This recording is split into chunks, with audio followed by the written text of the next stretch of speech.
श्री संजय महाराज श्री चरणों में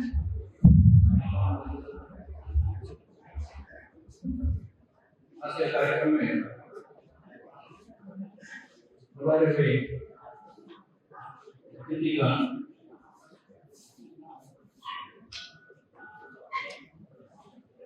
उमेश तिवारी प्रोफेसर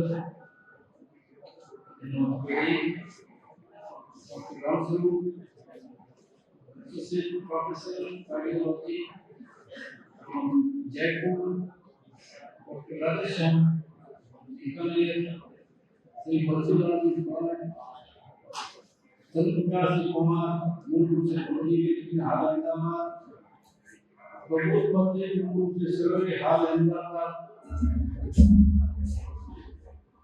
जगदीश कुमार विभाग चंद्रकांत परिया डॉक्टर चंद्रकांत परिया एस्ट्रोलॉजिस्ट जोधपुर नेमी चंदी लवली क्लास कंप्यूटर भावा पाड़े रतन जी जागो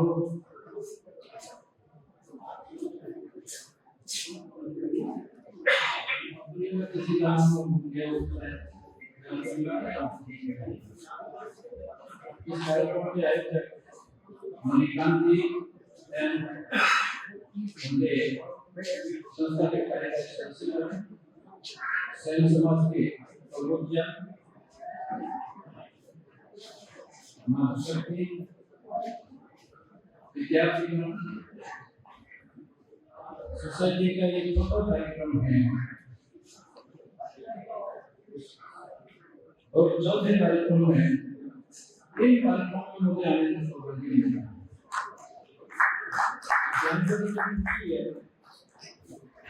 संस्था के कार्यक्रमों में उच्चतर कार्यक्रमों से कई अधिक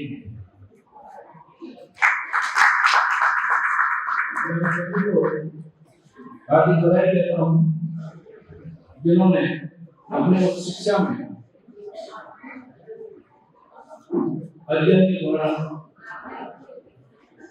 अच्छे अंकों से शिक्षा उत्तीर्ण की और अलग अलग विषयों में श्रेष्ठ की डिग्री प्राप्त की। इस समारोह में श्री अब्दुल राम जी सैन लिखते हैं या ध्यान दें, लेकिन आज ही भी कई बार मुलाकात हुई है मुझसे। अभी राजस्थान हाईकोर्ट द्वारा डिविजन सर्विसेज का एग्जाम कंडक्ट किया गया था और उसमें वे बहुत अच्छे अंकों से उत्तीर्ण होकर ऊंची मेरिट पे सफलता प्राप्त करके राजस्थान हुआ है। और हमारे लीगल फैकल्टी में सैन समाज की बहुत सीमित संख्या है, उस संख्या में इन्होंने बहुत अच्छा ट्रेडिशन किया है, बहुत बड़ी खुशी की बात है। ये परीक्षा पास करना बहुत कठिन एग्जाम होता है और यही कारण है कि हमारे समाज के लोग इस लाइन में बहुत विरले हैं। जब मैं हाईकोर्ट जज बनने के लिए मुझे चीफ जस्टिस में बुलाया और तो पूछा मिस्टर कुमार आपकी कम्युनिटी से कितने डिस्ट्रिक्ट जज हैं? आपको आश्चर्य होगा, बड़ी वेदना के साथ मुझे कहना पड़ा था कि डिस्ट्रिक्ट जज तो बहुत दूर की बात है, डिस्ट्रिक्ट भी नहीं है। अब समझ लीजिए, अंदाजा लगाइए कि 2000 के आसपास सैन समाज का करीब 1,500 डिस्ट्रिक्ट जज की स्ट्रेंथ है और उसमें एक भी आदमी नहीं था। अपना कीजिए जब आके अभी भी बहुत से तो नहीं बढ़ रहे हैं और उसके बाद में 2000 में पहला एक शंकरलाल जी बाबू आज डिस्ट्रिक्ट जज है, उसमें दूर करके रहने वाले डिस्ट्रिक्ट हमारे साथ क्या ये शिक्षा प्रतियोगी परीक्षाओं में हम लोग कहाँ है, दुनिया हमसे कितनी आगे चल रही है, अन्य समाज के लोग कितने आगे चल रहे हैं। उसके पीछे केवल कारण है कि हम शिक्षा के प्रति रुचि कम रखते हैं, मेहनत कम करते हैं, दृढ़ निश्चय करके शिक्षा को प्राप्त करने का प्रयास नहीं करते। यही कारण रहा होगा। और अगर आपको इससे अगले वाले भी पता होता है तो 2000 के बाद में 2011 में हमारा डिस्ट्रिक्ट सेलेक्ट हुआ, आज वो डिस्ट्रिक्ट है। अब बताइए कि हम हर साल एग्जाम होते हैं, कभी तो वैकेंसी 200 तक की आती है, उसमें हमारा कहीं नाम ही नहीं। मैं उन सभी विद्यार्थियों को कहूँगा कि जैसे भी शिक्षा आप प्राप्त कर रहे हैं उसमें अच्छी मेहनत करके आप कुछ कोटि के अंक लाए और परीक्षा में बहुत अच्छे अंकों से आप अपना स्थान पाए। ये समाज के लिए मंथन का विषय है, विशेष तौर से हमारे समाज के उन छात्राओं के लिए कि जो इस चीज को केवल देखते हैं कि दूसरे सेलेक्ट होते हैं। आज उसी की बात है कि हमारे good number of chartered accountants जिनको हम लोगों ने सम्मानित किया। हमें लगा समाज चार्टर्ड अकाउंट बनना बहुत बड़ी बात, शायद ऐसा लग रहा है, लेकिन हकीकत है बहुत बड़ी उपलब्धि नहीं है, फिर भी उपलब्धि है। मैं आप सभी को बहुत बहुत बधाई देता हूँ जिन्होंने सीए और बीटेक, एमटेक और ऐसे ही अनेक प्रतियोगी परीक्षाओं में अपना स्थान बनाया। सभी को मेरी तरफ से हार्दिक बधाई और उनके उद्योग पहुंचे की शुभकामनाएं। संस्था बहुत अच्छा काम कर रही है, उद्देश्य संस्था में बहुत अच्छे हैं, लेकिन रिसोर्सेज हमारे सीमित हैं। सीमित साधनों के कारण शायद संस्था जितना काम करना चाहती है वो नहीं कर पा रही है। मसलन जो विद्यार्थी आर्थिक रूप से संपन्न नहीं है, जिनका बैकग्राउंड उतना मजबूत नहीं है, लेकिन पढ़ाई में होशियार है, अच्छे अंक ला सकते हैं या अच्छी शिक्षा उत्तीर्ण कर सकते हैं, उनको सहयोग की आवश्यकता है। उसी सहयोग के लिए ये हेल्पिंग हैंड सोसाइटी काम करती है। इनके अच्छे प्रयास हैं, रिसोर्सेज सीमित होने के बावजूद, लेकिन उनके लिए अगर आप कोई इस प्रकार की कोचिंग स्कूल चलाएं, कोचिंग क्लासेस चलाएं, तो ज्यादा अच्छा है कि आप कम से कम उन बच्चों को अच्छी कोचिंग दे सकें जिससे परीक्षा में उत्तीर्ण हो और सरकारी सेवा करना कहीं चाहिए। उसके लिए जो मैं समझ पा रहा हूँ कि रिसोर्सेज की कमी वाली बात फिर दूर करके हमारे सामने आती है। जब तक आपके पास यहाँ पर अर्थतंत्र मजबूत नहीं है, तब तक आप इस प्रकार का कोई आयोजन न तो चला सकते हैं और चलाने का प्रयास है तो सफल नहीं हो पाता है। मैं मनीला जी से कहूँगा कि इस पे आप विचार करें और शुरुआती दौर में अगर आपके पास स्थान नहीं है तो कोई भवन एप्रोप्रिएट जगह जो ज्यादा अनुकूल जगह वहाँ किराए पे लेके कोचिंग क्लासेस लगाने शुरू करें, जिससे वो सारे विद्यार्थी बालिकाएं लाभान्वित होंगे जिनको आपके सहयोग की जरूरत है। समाज का परस्पर संपर्क युक्त भी हो ज्यादा अच्छा है। ऐसे आयोजन के माध्यम से हम एक दूसरे से कम परिचित हो सकते हैं, संपर्क में आ सकते हैं, जानकारी हासिल कर सकते हैं कि हमारे कौन लोग कहाँ हैं। इसके लिए भी एक व्यापक कार्यक्रम समय समय पे होते रहे तो ज्यादा अच्छा है। जिन लोगों ने संस्था को आर्थिक रूप से मदद की है या सहयोग दिया है वो धन्यवाद के पात्र हैं। मैं उन्हीं सभी का धन्यवाद करना चाहूंगा। लेकिन जो राशि जिस ढंग से हमने सुनी है या जिस ढंग से जानकारी मिली है, जिस ढंग से राशि आ रही है वो राशि बहुत अपर्याप्त है।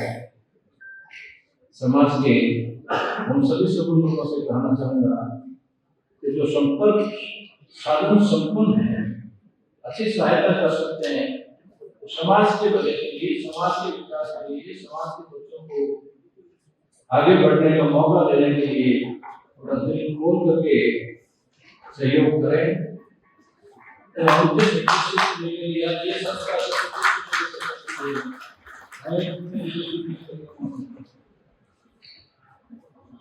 मैं उन सभी विद्यार्थियों के माता पिता को धन्यवाद दूंगा कि जिन्होंने सब कुछ दाव पर लगाकर अच्छी शिक्षा देने के लिए प्रयास किए।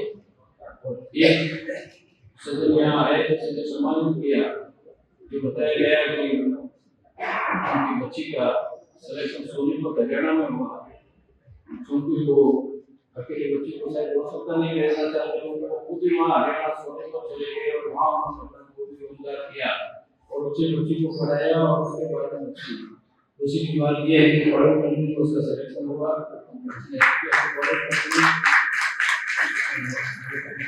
और ताइवान में उसको जॉब मिला, ये बहुत खुशी की बात है। घर के छोटे बैरियर को क्रॉस करने की छोटी हिम्मत करें, केवल यही नहीं हम तो सरकारी में जाएंगे यही करेंगे। अगर शिक्षा के लिए आपको ऐसा कहीं मौका मिले तो ऐसा भी प्रयास करने चाहिए, आगे बढ़ने का प्रयास। मैं धन्यवाद करूँगा, इस संस्था को चला रहे हैं। जहाँ तक आर्थिक सहयोग का संबंध है, मैंने मणिकांत जी को कहा है जब भी जहाँ जरूरत पड़े, जितने भी जरूरत पड़े आके बता देना कि हमारे इतने अंक चाहिए, उसी जरूरत से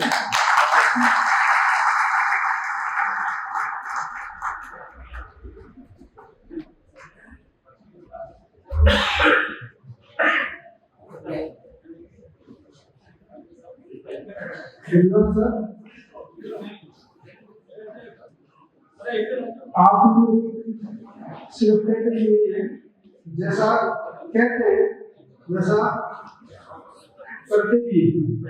संगत ने बोला कि आपको जब भी जरूरत हो आप बेशक हमारे पास आए और जितनी भी जरूरत हो बेशक बताएं।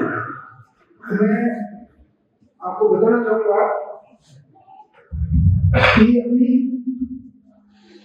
अगस्त सितंबर माह के अंदर हमारे पास 8-10 बच्चों के आवेदन थे और लगभग 3.5 लाख रुपए की जरूरत थी जो बच्चों को दी जानी थी। हमने मीटिंग की और तय किया कि अमुक बाबाओं के पास जाएंगे, 25-25 हजार रुपए लेके और 3.5 लाख रुपए जो एकत्रित करेंगे। सबसे पहले हम माननीय साहब के घर पहुंचे, हमने निवेदन किया आप हमारी संस्था से बड़ा लगाव रखते हैं, जल्दी जाते हैं, आप पूरा तसल्ली से पूरी संस्था की गतिविधियों को सुनते हैं, उदाहरण भी मिलता है कि आपकी गति बहुत धीमी है, बेशक सर आपके कर्म को समझते हैं, लेकिन अब हमारी सीमाएं, हम चाह रहे हैं कि इस स्पीड से हमारे पास बच्चे भी आए, विद्यार्थी भी आए जो आगे इसको और अधिक बढ़ा सके, लेकिन हमारा प्रयास जारी है। आप हमेशा हमें किसी तरह से प्रेरित करते रहते हैं। तो जब हम आपके यहाँ पहुंचे और हमने जब आपको बताया कि हमारे पास 8-10 बच्चे आ रहे हैं, 3.5 लाख रुपए की जरूरत है और इसमें से 1.5 लाख रुपए हमारे पास है और 2 लाख रुपए की अभी आवश्यकता है। तो इस उम्मीद से हमने हिसाब लगाया कि 25 सभी से मिले तो सर अंदर में चेक का आएगा और चेक बुक ले जाए कि आप उधर भटकोगे तो 2 लाख रुपए नहीं दे दूंगा। तो आप शिक्षा के लिए लिखा है, इसके लिए पूरा ब्राह्मण सभी बच्चे संस्था के सभी सदस्य आपका हृदय से आभार व्यक्त करते हैं। आप जैसे माताओं को ये फोटो है जहाँ पर सभी ने 2.5 लाख रुपए का सहयोग हमें प्रदान किया था। तो आप जैसे माताओं के सहयोग से संस्था लगातार आगे बढ़ने का प्रयास कर रही है और उम्मीद करते हैं कि आपसे प्रेरणा लेके हमारे अन्य महासचिव इसी तरह से हम सहयोग करने के लिए आगे